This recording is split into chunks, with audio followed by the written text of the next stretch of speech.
sesuai dengan subtema.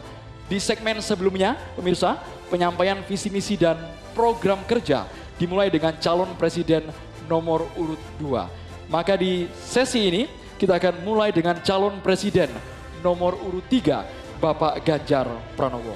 Langsung saja kami akan mempersilahkan panelis atas nama Profesor Dr. Aminuddin Syam untuk bisa mengambil subtema pertanyaan dari wadah yang sudah kami sediakan.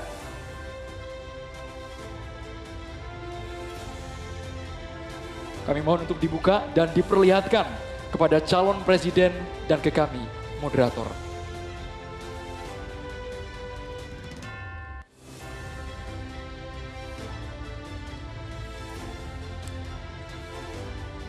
Subtemanya adalah kesehatan.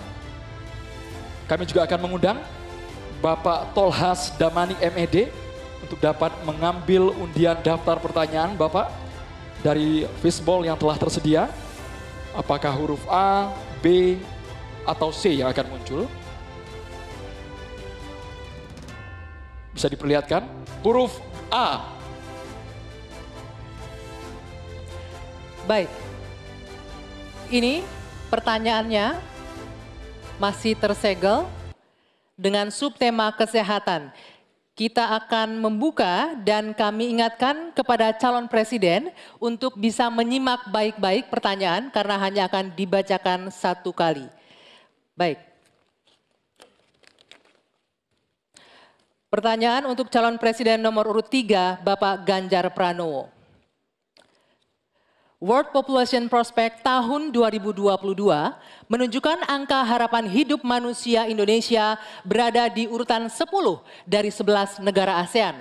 Salah satu penyebabnya, kebijakan program dan anggaran kesehatan lebih berorientasi pada aspek kuratif daripada promotif dan preventif. Pertanyaannya, bagaimana strategi paslon untuk memprioritaskan anggaran dan program promotif preventif? Silakan waktu Anda 2 menit menjawab, dimulai ketika berbicara. Terima kasih. Kalau tadi dalam pembukaan saya sampaikan mesti preventif dan promotif mesti diwujudkan dalam bentuk kepengetahuan kita terhadap kesehatan minimal untuk kita sendiri. Berolahraga, makan sehat, hidup bersih sehat, saya kira itu yang paling baik. Maka pada tahap berikutnya barulah kemudian kita memberikan fasilitas kesehatan sampai ke desa-desa seperti tadi saya sampaikan, 1 desa, 1 vaskes, 1 nakes. Hanya memang ketika undang-undang sebelumnya mengatur bahwa ada persentase dari anggaran untuk kesehatan mesti diberikan, terpotong kemarin. Rasanya ini mesti dikembalikan.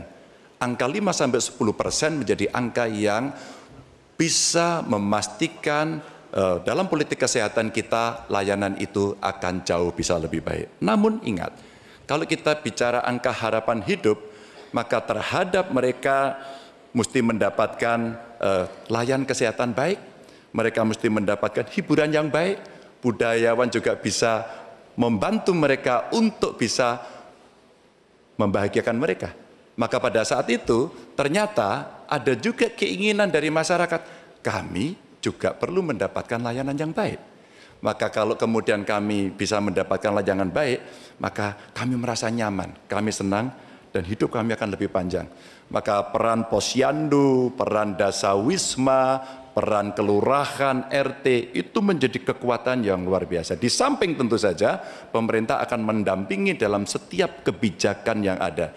Sehingga dalam politik anggaran, ada persentase yang mesti disiapkan agar anggaran kita bisa cukup untuk bisa memenuhi. Tentu ini kita bisa lakukan secara bertahap. Dan itulah program yang cukup bisa komprehensif menyelesaikan bagaimana harapan hidup bisa jauh lebih panjang.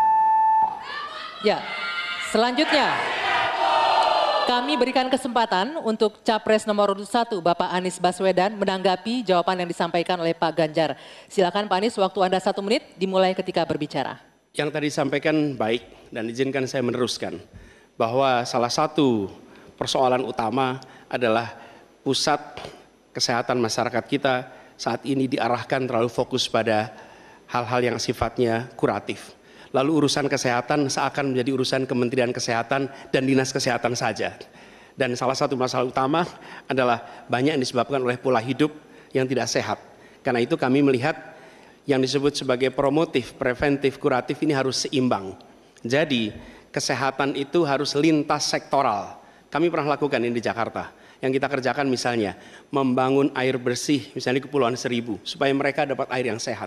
Yang kedua membangun taman-taman, membangun jalur sepeda, kemudian membangun trotoar, membuat orang berjalan kaki, festival olahraga. Jadi unsurnya adalah lintas sektoral supaya dana itu bukan hanya pada dinas kesehatan tapi pada semua bidang yang terkait dengan preventif promotif. Ya. Berikutnya kami persilakan Capres Prabowo Subianto untuk menanggapi jawaban dari Pak Ganjar. Silakan Pak Prabowo, waktunya 1 menit. Jadi saya lebih ke arah solutif langsung dan cepat. Masalah kesehatan di Indonesia adalah kurangnya dokter. Kita kurang 140.000 dokter. Itu utama.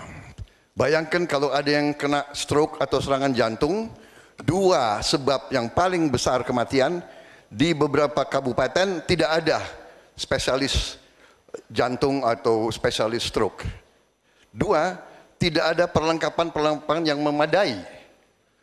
CT scan, PET scan, jarang ada di kabupaten. Ini harus kita atasi dan ini bisa kita atasi. Jadi solutifnya demikian. Dan yang paling penting dalam preventif adalah makan bergizi untuk anak-anak dan ibu-ibu yang melahirkan. Makan bergizi ini meningkatkan daya tahan, imunitas, mencegah penyakit. Ini adalah strategis sekali. Makan bergizi untuk anak-anak Indonesia. Ya, terima kasih. waktunya habis. Ya.